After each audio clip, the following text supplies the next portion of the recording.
말씀은 제가 전에 그 진리라고 하는 말씀 타이틀로 말씀을 전한 적이 있습니다.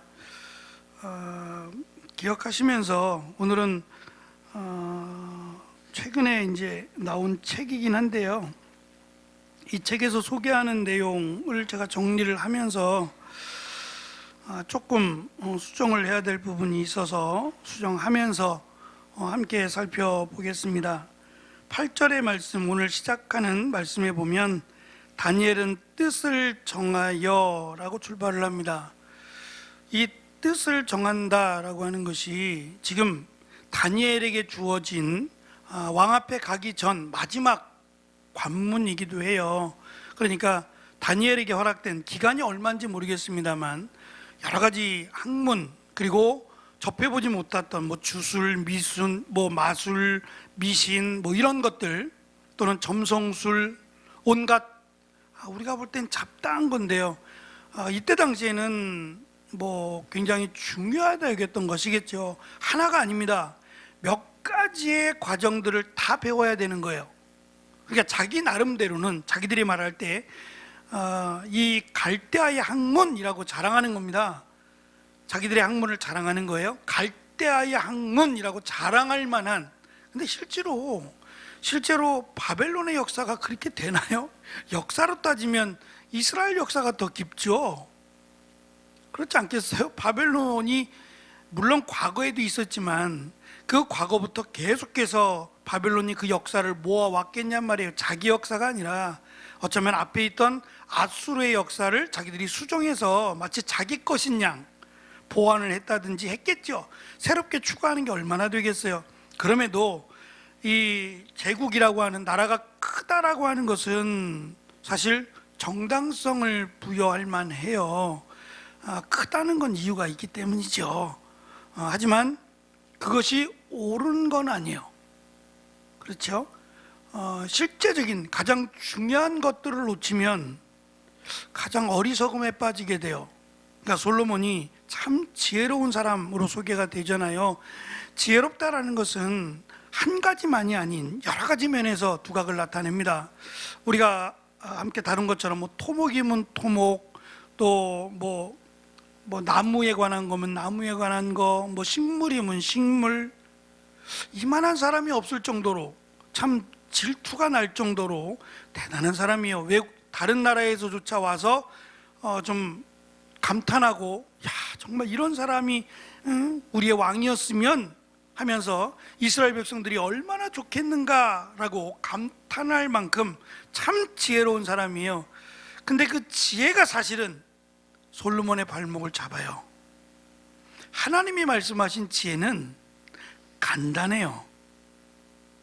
모든 건 하나님이 주셨잖아요. 그걸 어떻게 알겠어요? 제가 말씀드렸잖아요. 지금 우리는 똑바로 서 있지만 거꾸로 서 있기도 하죠. 그리고 지구가 돌아가잖아요. 근데 우리는 전혀 못 느끼죠. 사실은 우리는 못 느껴요. 과학적으로 이게 증명이 된 것 뿐이지, 우주로 나가보니까 이렇더라 라고 하면서 알게 된 사실이지, 그 전까지는 내가 거꾸로 있는 것인지 아니면 지구가 돌아가는지 알겠냐 말이에요. 반대였잖아요. 지구는 가만히 있고 해가 돌거나 달이 돌거나 그런 식으로 생각해 왔잖아요. 이 놀라운 역사를 뭐로 증명하겠냔 말이에요. 정말 조금만 빗나가도, 조금만 지구가 달리 기울어도 부딪힌다는 거예요. 다른 행성과 부딪히면 그냥 끝나는 거 아닙니까? 근데 어떻게 인간의 역사 가운데 한 번도 안 부딪히고 이게 그대로 똑같이, 우리나라 같은 경우는 약간의 차이는 있겠지만 사계절이 계속 똑같이 오잖아요. 물론 이제 온난화에 의해서 사람들이 망친 거죠. 온난화에 의해서 그렇긴 하지만 어떻게 이렇게 봄이 오면 여름이 오고, 여름이 오면 가을이 오고, 겨울이 오고, 이게 정말 저절로 이루어지냐 말이에요. 너무도 기가 막힌 일 아니에요? 근데 이것을 안다라는 것은 사실 불가능해요. 우리가 알 수 있는 것은 이것은 하나님이 만드신 거야를 아는 겁니다. 하나님이 어떻게 만드셨는지를 우리가 알아서 뭐 할 거예요? 알 수도 없거니와 그것을 알아서 어떻게 하겠어요? 그것은 알고자 하는 욕망일 뿐이지, 하나님께서 원하시는 것은 하나님을 아는 것이고, 하나님을 안다는 것은 하나님을 창조주로 인정한다는 것이고, 그를 두려워하는 것이고, 하나님을 위해 살아가는 겁니다. 그것을 원하신 거예요. 너무 어려운 걸 원하시는 게 아니에요. 지혜가 있다고 해서 깨닫는 건 아니란 말이에요. 꼭 솔로몬이니까 깨닫는 게 아니에요. 그래서 솔로몬이 전도서에서 그렇게 반복한 것은 내가 허탄한 걸 쫓았다는 거예요. 나는 알고 싶었다. 해가 이렇게 떠서 해가 저쪽으로 가는 거 알고 싶었고, 날이 어두워지는 거 알고 싶었고, 근데 나중에 돌아보니, 몇십 년이 지나 돌아보니 해 아래 새 것이 없도다, 이거 아니에요. 네? 똑같다는 거 아니에요. 근데 이 똑같은 것을 결국 나는 하나도 알지 못했다는 거예요. 그럼 이걸 알아야 구원받는 거 아니죠? 이걸 알아야, 이런 과정이나 이런 절차들을 알아야 하나님을 아는 건 아니잖아요. 하나님이 이것을 가르쳐 주신 건 아니잖아요. 우리에게는 아는 것보다 믿음을 강조하셨어요. 하나님을 믿으라는 거예요. 하나님이 이것을 어떻게 만드셨을까? 우리가 만들 거 아니니까 그건 하나님의 몫이고, 하나님이 이것을 만드셨다는 것을 믿으라는 거예요. 오늘 말씀에 다니엘이 뜻을 정하여라고 하는 것은 사실 목숨을 거는 겁니다. 그냥 단순히 자기의 의견을 이야기하는 게 아니에요. 환관장이 이야기하죠. 얘들아, 너희들만 그런 게 아니라 이 책임을 맡은 나도 너희들 때문에 목이 날아가게 생겼어. 지금 여기까지 올라오기까지 다니엘이 겪은, 친구들이 겪은 수많은 관문들이 있어요. 글쎄, 저는 사실 이런 말할 자격은 없어요. 공부를 이렇게 하다 보면 공부에서 부딪히는 벽이 일단 있어요. 공부의 한계라고 하는 것, 그 벽이 사실은 언어예요. 영어를 못하면 영어로 된 것들을 볼 수 없잖아요. 그러니까 우리나라의 한글로 된 우리나라의 역사와 영어로 된 역사, 어떤 게 더 폭넓을까요? 그건 당연히 영어죠. 세계적인 공통어니까 그래요. 그러나 이 영어의 역사보다 더 긴 역사가 있어요.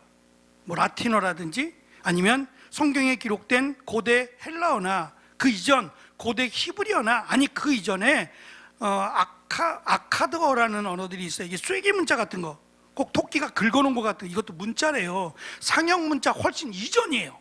그림으로 그렸던 상형 문자보다 훨씬 오래된 문자가 지금 아브라함 시대의 아카드어입니다.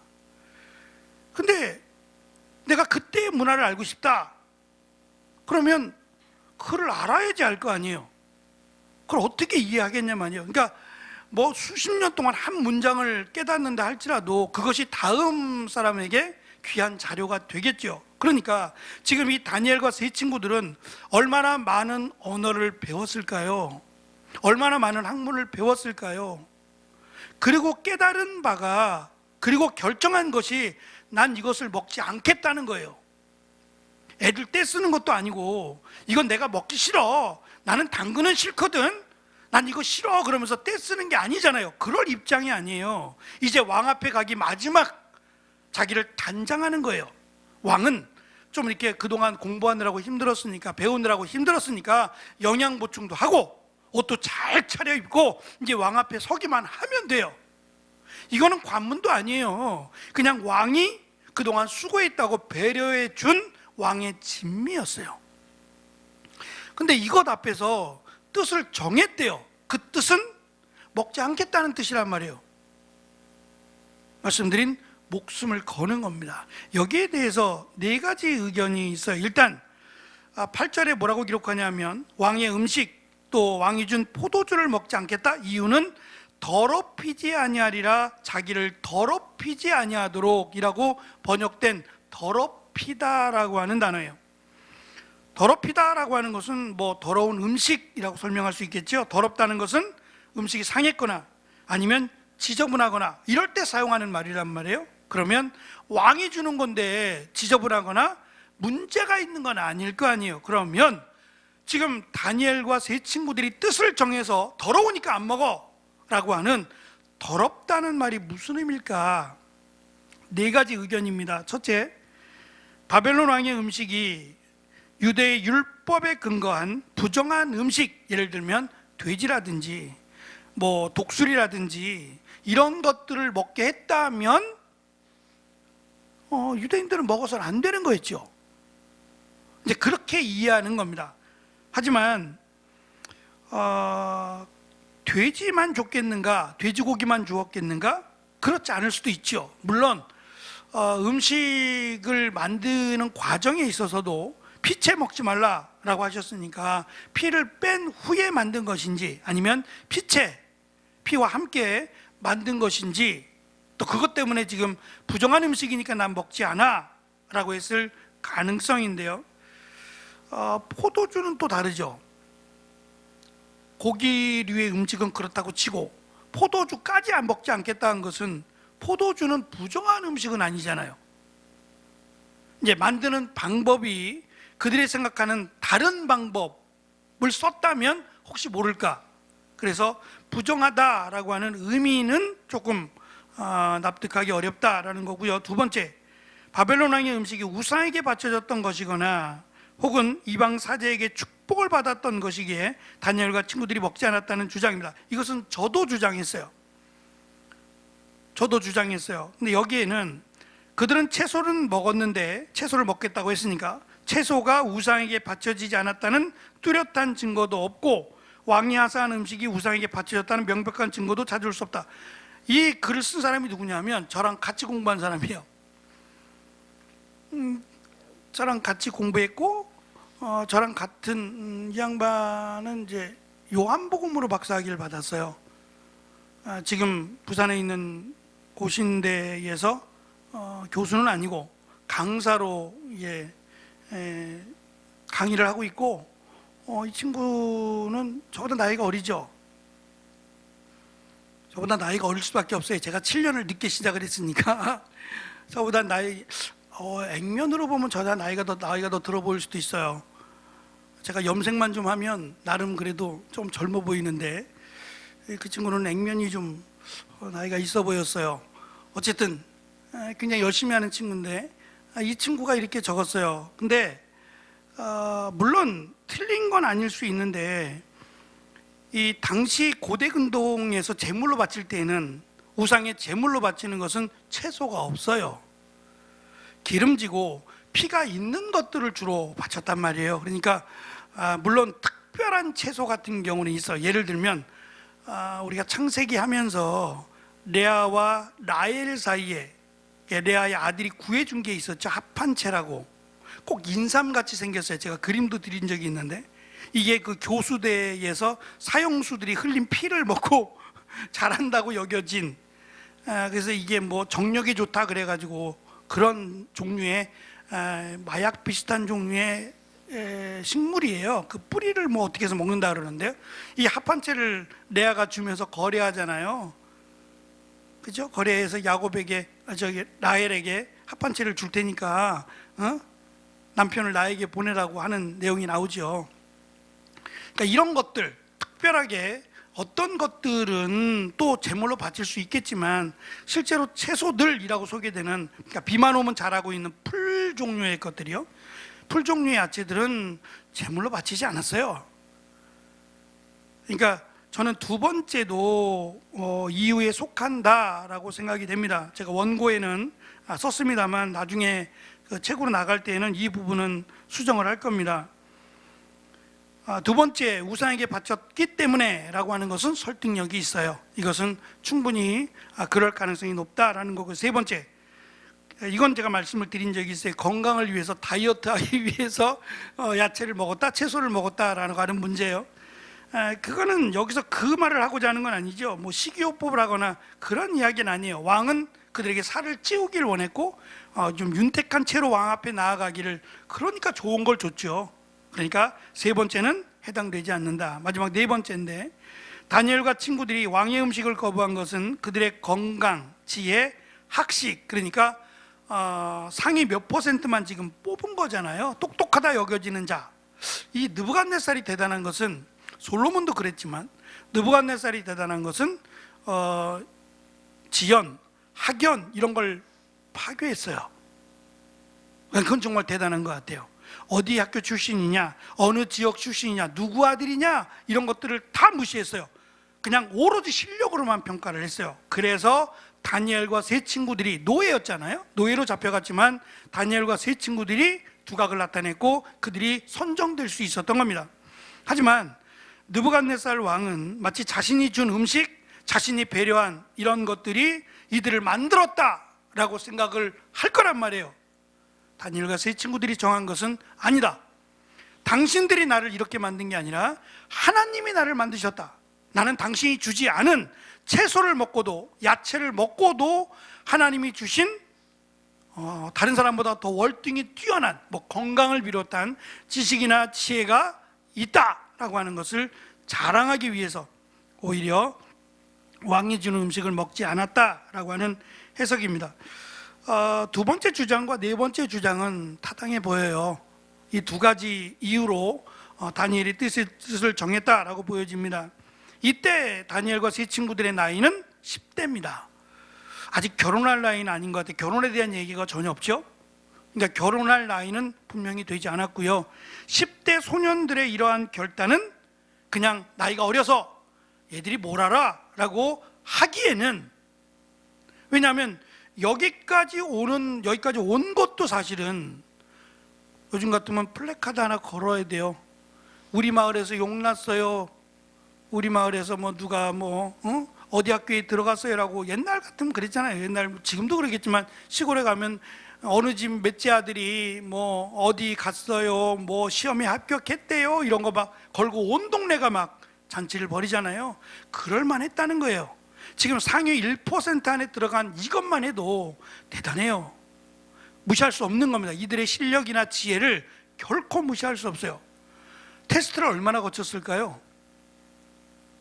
제가 볼 땐 단순히 시험 봐서 된 건 아닌 것 같아요. 예를 들면 순간에 제가 TV를 보면서 IQ가 한 160 정도 되면은 천재라 그러더라고요. 근데 천재와 영재는 다르대요. 천재와 영재는 저하고는 별로 관련이 없는 얘기라서 딱히 뭐라고 말씀드릴 수는 없지만, 영재는 이건 타고난대요. 정말 타고난답니다. 그러니까 정상적이지 않는 거예요. 정말 특별한 경우죠. 그러니까 이게 습득해 나가는 게 다른 거예요. 지금 이들에게 단순히 시험 보고 몇 점 이상 이렇게 뽑는 게 아니라 즉흥적인, 이럴 때는 이렇게, 이럴 땐 이렇게 여러 가지 테스트를 했을 거라고 생각해요. 왜냐하면 나라에 위기가 올 수 있잖아요. 이럴 때 너희들은 어떻게 하겠느냐? 왜냐하면 이들에게 지금 다니엘이 총리가 되죠. 그러니까 이들에게 맡겨질 일이 정말 나라의 그 중대사를 결정할 일인 거예요. 나이를 불문하고 말입니다. 나이의 중대사를 관할할 수 있는 일이라면 시험 자체도 얘네들이 경험해보지, 죄송해요, 얘네들이라 그래서 나이가 어리니까 10대라고 하니까 그냥, 얘네들이 경험해보지 않았지만 만약에 이런 일이 일어난다면 너희들은 어떻게 하겠느냐라고도 충분히 주어졌을 가능성이 많아요. 그러니까 여러 가지 다방면에서 테스트를 했을 겁니다. 그것을 통과했어요. 그러면 이거 나이가 어린 애들이니까 라고 그렇게 생각할 일은 분명히 아니에요. 아무리 나이가 어려도 자기가 여기까지 올라온 게 어떠한 의미를 가지고 있고, 지금 자기들이 뜻을 정한 것이 얼마나 위험한 생각인지를 모르지 않는다는 거예요. 더군다나 포로라고 하는 신분에서 지금 정계로 진출하는, 이거 꿈과 같은 일이 이루어졌어요. 물론 그들에게 이게 정말 꿈 같은 일인지는 두 번째고, 사람들이 볼 때는, 이스라엘 백성들이 볼 때는 정말 꿈과 같은 일이에요. 근데 그들의 결정이 뜻을 정했어요. 그러면 이스라엘 백성들이 잘했네, 참 좋은 결정했네, 바른 결정이야, 그랬어야지 라고 하며 박수를 쳐주겠냐고요. 무슨 짓이야, 너희 지금 뭐 한 거야, 이러면 안 되지. 너희들이 여기까지 올라온 것만 해도 어디고, 우리가 얼마나 기도했고 우리가 얼마나 응원했는 줄 알아? 근데 이제 와서 너희들이 목숨을 걸고 그까짓 거 좀 먹으면 어때? 굳이 채소 먹겠다고 왜 이러는 거냐? 그러면서 오히려 안절부절하고 그들을 책망하거나 꾸짖지 않았을까? 저는 그렇게 생각을 해요. 그런데 그들이 뜻을 굽히지 않았어요. 많은 사람들이 말렸을지 몰라요. 가족들도 말렸을지 모르고 주변의 친척들, 어르신들도 말렸을지 몰라요. 이건 아니라고, 이거는 좋은 결정이 아니야라고 말렸을지 몰라요. 그런데 뜻을 굽히지 않습니다. 왜냐? 제가 3페이지 밑에 적어놨습니다만 그들은 자기들이 두려워할 대상이 바벨론 왕이 아니라 하나님이심을 믿었기 때문이라는 거예요. 자, 바꿔 말할게요. 믿음은요, 경험한 만큼 얻어지기도 해요, 사실은. 그러나 가장 중요한 것은 믿음은 하나님을 어떻게 믿느냐로 달라져요. 그걸 하나님을 다 경험해 봐야 돼요. 인과관계가 없는 건 아닙니다만 믿음은 하나님을 어떻게 믿느냐에 따라서 그 믿음이 결정돼요. 제가 지난번에도 물어봤죠. 여기 하나님 만나실 분 계시냐고. 하나님 만나서 인사도 하시고, 하나님 만나서 하나님 제가 이런 거 이렇게 대화 좀 하신 분 계세요? 몇십 년을 하나님을 믿었어요. 이 목사인 저도. 에? 하나님 만나실 거면 저부터 만나 주셔야 되는 거 아니에요? 베드로가 그거 아니에요. 예수님 만나 주실 거면 나부터. 그게 아니잖아요. 그렇다면 하나님의 말씀, 곧 하나님이심을 믿는 것이 믿음을 결정한다는 거예요. 이들의 믿음이 대단한 것은 하나님을 하나님으로 믿었기 때문이라는 겁니다. 다니엘서 전반에서 벌써 시작해서 이제 1장인데 이런 내용이 나오는 이유가 뭘까요? 어느 정도 가다가 나오는 게 아니라 시작부터 이게 나오는 거예요. 시작부터 목숨을 건 이야기가 나오는 것은 목적 자체가, 다니엘서를 기록한 목적 자체가 다니엘과 세 친구처럼 목숨을 걸라는 거 아니에요? 비록 포로 생활이고 희망이 보이지 않아. 하지만 하나님의 말씀 앞에 목숨을 걸어라고 하는 뚜렷한 목적을 갖고 있지 않겠냐는 거예요.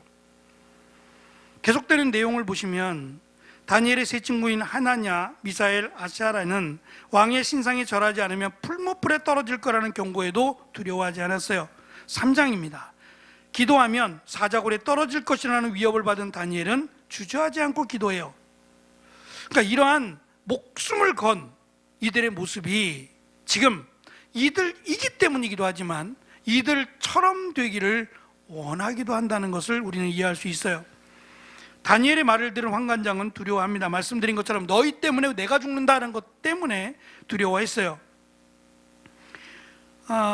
다니엘은 친구들과 함께 그들에게 주는 왕이 주는 진미라고 소개하는 것들을 먹고 마시지 않겠다라고 하고 채소와 물만 마시겠다라고 말합니다. 열흘이라는 시간을 두고, 그러면 테스트를 한번 해보시죠. 아직 왕에게 갈 날이 남았으니까 열흘 뒤에 우리가 초췌하고 우리가 정말 비실비실해지고 이건 안 되겠다라고 생각하면 그때 가서 당신의 말을 듣겠습니다. 그러나 열흘 뒤에 우리가 채소하고 물만 먹어서 저들보다 건강하다면 앞으로도입니다.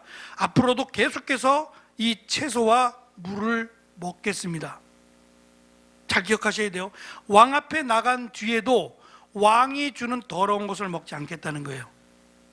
쭉 지금부터 계속 우리들은 더럽지 않은, 자기들이 기준으로 더럽지 않은 것들, 비록 채소라고 할지라도 그냥 물이라고 할지라도 이것을 먹겠다라고 하는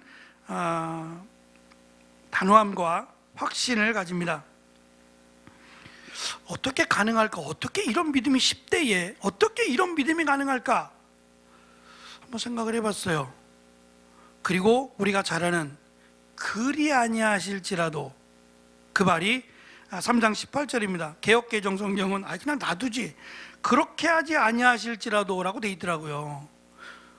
우리의 입에는 그리 아니하실지라도가 입에 딱딱 붙어요. 예전부터 보아왔던 말이니까. 그렇게 아니하실지라도, 다시 말하면 금신상에게 절하면 풀무불에 들어갈 텐데, 풀무불에 들어가서 우리가 죽게 될지라도, 그 불의 힘에 의해서 우리가 살지 못하고 죽게 될지라도 우리는 결코 금신상에 절하지 않겠습니다 라고 하는 믿음이 있어서 가능했다고 봐요. 이들만일까요? 그래서 저는 5페이지 밑에서 두 번째 단락 보시면 같이 읽어볼게요. 믿음이 성장하기를 시작. 믿음이 성장하기를 원한다면 타협하지 말아야 한다. 하나님만을 믿고 따라야 한다. 살아계신 하나님이 역사하신다. 이게 믿음이라는 거예요. 다니엘과 친구들의 결단 그리고 실행한 것은 바벨론으로 포로 잡혀온 동료 유대인들에게 시사하는 바가 매우 컸을 거예요. 이것과 다니엘서와 에스더서를 잠깐 놓고 보면 비슷한 점이 있죠. 에스더가 그런 말 하잖아요. 내가 지금 왕후가 돼서 왕 앞에 나아가면 죽어요. 왕이 부르지 않았는데 왕 앞에 간다는 것 자체가 지금 앞에 전철이 있었죠. 이미 자기가 왕후가 될 수 있었던 것은 앞에 왕후가 왕의 말을 듣지 않아서 그래요. 왕을 무시했다, 이거 하나 때문에 쫓겨나간 거거든요. 근데 왕이 자기를 찾지도 않았는데 왕 앞에 가서 왕이여 라고 이야기하면 나도 왕후가 될 수 없고 쫓겨간다, 당신은 그걸 원하느냐 라고 했더니 모르드게가 뭐라 그래요? 네가 뭘 착각하는 모양이구나. 네가 왕후가 된 것은 하나님이 지금 이때 말을 하라고, 지금 이때 이스라엘 백성들을 구원하라고 너를 이 자리에 앉힌 것이 아니더냐 라고 이야기해요. 대단한 것은 에스더가 그 말을 들어요. 다신 찾아오지 마세요 라고 해도 되잖아요. 예? 자기를 죽음으로 몰고 가는데, 근데 에스더는 죽으면 죽으리다 라고 말을 해요. 함께 금식하자고 말하죠. 내가 왕 앞에 죽으면 죽으리다 라고 말하며 함께 기도하자고 요청을 해요. 그리고 그 기도가 끝나자 왕 앞에 갔을 때 안 죽죠. 왕이 너무 기쁨으로 맞이하죠. 누가 이렇게 하신 거예요? 하나님이 하신 거잖아요. 죽으면 죽으리이다. 제가 너무 강한 걸 얘기하고 있어요. 지금 다니엘서도 그렇잖아요. 뜻을 정한 게 이게 제 생각인가요? 그런 생각 똑같이 생각하시는 거죠? 뜻을 정하는 게 지금 목숨을 건 거라고 생각하시지요? 저만의 생각은 아닐 겁니다. 뜻을 정했다는 것은 자기가 지금까지 여기까지 온 모든 것을 포기할 뿐만 아니라 심지어는 목숨을 거는 거예요. 지금 3번 다, 앞으로 나오는 3장이나 6장이 다 마찬가지예요. 목숨을 거는 겁니다. 기도하지 말라 그러면 숨어서 기도하든가 아니면 그 시간에 기도 안 하든가 하면 될 거 아니에요. 우리가 변명하기 딱 좋아요.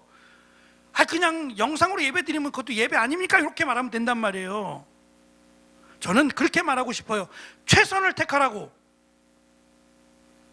예? 어쩔 수 없는 경우가 아니면 저는 최선을 택하는 게 우리 예배자의 자세예요.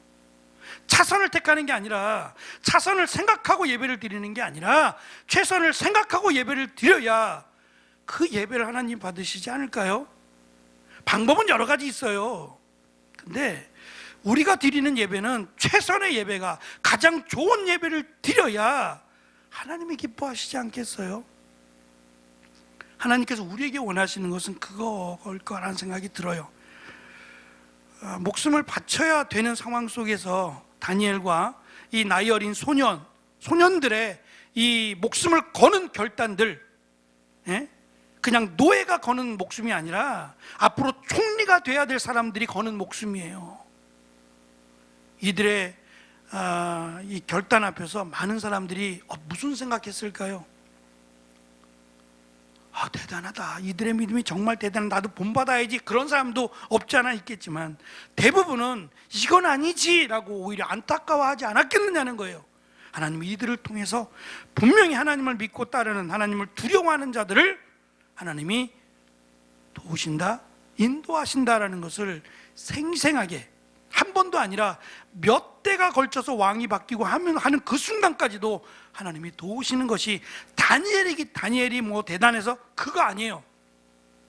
다니엘의 믿음, 그 세 친구들의 믿음이라고 다니엘서는 우리에게 강조해 줍니다. 우리가 사는 이 시대와 분명 다르지 않을 거라고 생각해요. 믿음을 달라고 기도하기 전에 믿음의 결정들을 해야 된다고 생각합니다. 하나님이 원하시는 게 뭐고 하나님이 무엇을 기뻐하실까를 결정하는 것이 믿음을 결정하는 것이라고 생각해요. 그냥 믿음은 잘하지 않습니다. 예배를 많이 드린다고 물론 관련이 없지 않아요. 믿음으로 예배를 드리는 것과 믿음으로 살아가는 것. 그러니까 우리 강건 청년이 이야기 기도했고 또 이주명 청년도 기도했어요. 주일날의 삶, 교회에서의 삶뿐만 아니라 나머지 6일 동안의 삶, 그 삶이 여전하기를, 다르지 않기를 한 거나 맞지? 주명이도 그렇게 기도하더라고. 청년들이 대단해요. 우리보다 나은 것 같아요. 그죠? 안 나요? 우리보다 나요. 맛있는 거 좀 사주세요. 우리보다 나요. 하나님이 얼마나 기뻐하실까요? 우리도 좋은데 하나님이 얼마나 좋아하실까요? 예? 코로나도 풀렸고 놀러 가고 싶잖아요. 자기 하고 싶은 거 많고. 저는 이것이 우리에게는 지금 포로로 잡혀있는 이스라엘 백성들에게 희망입니다. 제가 마지막에 뭐라고 썼냐면 다니엘과 세 친구들의 믿음은 포로 시대의 희망을 쏘아 올렸다라는 표현을 하나 썼어요. 난장이가 공을 쏘아 올렸다는 책이 있지요. 가장 힘들었던 시대에 집이 재건축이 되면서 했던 그 소설인데요. 그 소설 가운데 참 힘든 생활 속에서 집을 가까스로 구입하나 그랬는데 돈이 없어요. 돈이 없어서 그 집이 재건축에 대한 것이 떨어졌는데 결국은 이것이 빼앗기고 말아요. 아버지는 자살해 죽고. 그런 과정 가운데서 희망을 쏘아올린, 자그마한 희망을 쏘아올리고 그 희망을 바라보자라는 얘기처럼 지금 다니엘과 세 친구들은 저는 희망을 쏘고 있다고 생각해요. 별것 아닌 것처럼 보이지만 이 작은 희망이, 이 작은 믿음을 향한 거룩한 몸부림이 이스라엘을 다시 예루살렘으로 돌아오게 만드는 저는 원동력이 되었을 거라고 믿습니다.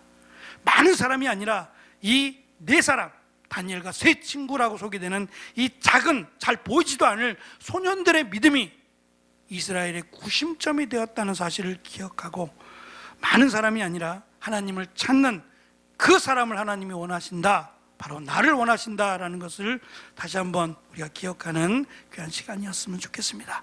기도하겠습니다.